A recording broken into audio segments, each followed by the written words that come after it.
សួស្តីអ្នកនរគ្នាខ្ញុំចែករំលែកនៅកំណត់មួយពេលខ្លះទៅយើងគិតថាអញ្ចឹងតលតែយើងចំណាយច្រើនទៅយើងមិនសល់ទៅអត់ហើយខ្ញុំជូនពាក្យមួយទៅអ្នកនរគ្នាកប៉ាល់ដែលលិច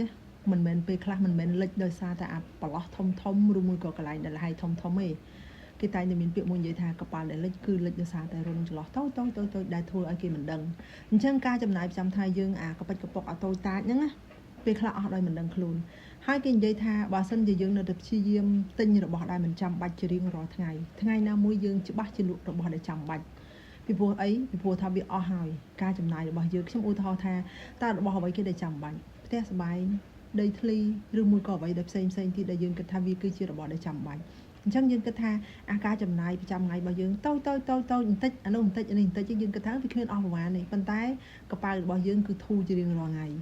ខ្ញុំបានអានសភៅជាច្រើនរបស់តកតឹងនឹងការធ្វើជំនួយរបស់ជនជាតិជ្វីឬក៏ជនជាតិជប៉ុនអញ្ចឹងណាខ្ញុំមើលទៅការអន្សំចៃរបស់គេគឺខុសពីយើងហ្នឹងគឺចង់និយាយថាខុសពីខ្ញុំដែរកាលពីមុនក៏ខ្ញុំគិតថាការចំណាយកប៉ិចកប៉ុកតូចតាចហ្នឹងវាអត់ធ្វើយើងអស់ទេប៉ុន្តែក្រោយមកខ្ញុំចាប់ផ្ដើមគិតថាជួបបើខ្ញុំអន្សំមកប៉ិចកប៉ុកតូចតាចហ្នឹងវិញនៅពេលដែលខ្ញុំចេះចាប់ផ្ដើមអន្សំពីអាប៉ិចកប៉ុកតូចតាចហ្នឹងទើបធ្វើឲ្យខ្ញុំបានរបស់ធំរបស់ដែលមានតម្លៃរបស់ដែលខ្ញុំចង់បានប៉ុន្តែបើសិនជាខ្ញុំនៅតែព្យាយាមចំណាយទៅលើរបស់កប៉ិចកប៉ុកតូចតាចឬក៏របស់ដែលប្រចាំទោះបីជាមិនចាំបាច់ក៏ខ្ញុំនៅតែទិញមិនចាំបាច់ក៏ខ្ញុំនៅតែប្រើមិនចាំបាច់ក៏ខ្ញុំនៅតែកំងខ្ញុំគិតថាខ្ញុំអត់អាចសល់របស់ធំបានទេអញ្ចឹងដូចជាពាក្យដែលខ្ញុំនិយាយពីមុនមកអញ្ចឹងកប៉ាល់ដែលលិចមិនមែនលិចដោយសារតែប្រហោងរុនធំទេ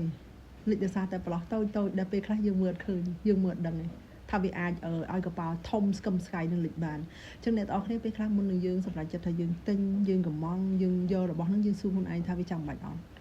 យើងយកវាមកទៅយើងប្រើប្រចាំថ្ងៃហើយវាគឺជារបស់ដែលចាំបាច់អត់នៅក្នុងជីវិតរបស់យើងដែលខ្វះមិនបានដែលអត់បានអត់អញ្ចឹងនៅពេលដែលយើងសួរសំណួរទាំងអស់ទៅកាន់ខ្លួនឯងហើយមួយទៀតលុយពិបាករកមែនទេអញ្ចឹងនៅពេលដែលយើងដឹងថាលុយពិបាករកពេលខ្លះយើងកុំចាយស្រួលពេកនៅពេលដែលយើងនឹកទៅដល់ញើសឈាមរបស់យើងណាញើសឈាមរបស់យើងមានន័យថាយើងខំប្រឹងប្រែងរកវាណាយើងខំប្រឹងប្រែងរកវាមកដោយញើសឈាមដោយសមត្ថភាពរបស់យើងទាំងមេឃក្តៅទាំងមេឃភ្លៀងអញ្ចឹងហេតុអីក៏ពេលខ្លះយើងចាយវាទៅផុយធូទាំងរបស់ហ្នឹងវាមិនចាំបាច់ផងទាំងដែលរបស់ហ្នឹងវាមិនសំខាន់អីណាផងអញ្ចឹងហើយនេះគ្រាន់តែជាការចែករំលែកមួយទេដោយសារតែខ្ញុំក៏ធ្លាប់មានបទពិសោធន៍ខ្ជិះខ្ជាយកន្លងមកដែរអញ្ចឹងខ្ញុំសង្ឃឹមថាអ្នកទាំងអស់គ្នានឹងចំណាយទៅលើរបស់ដែលចាំបាច់ហើយនឹងសន្សំចៃដើម្បីបានរបស់ដែលចាំបាច់សម្រាប់ជីវិតរបស់យើងអរគុណច្រើន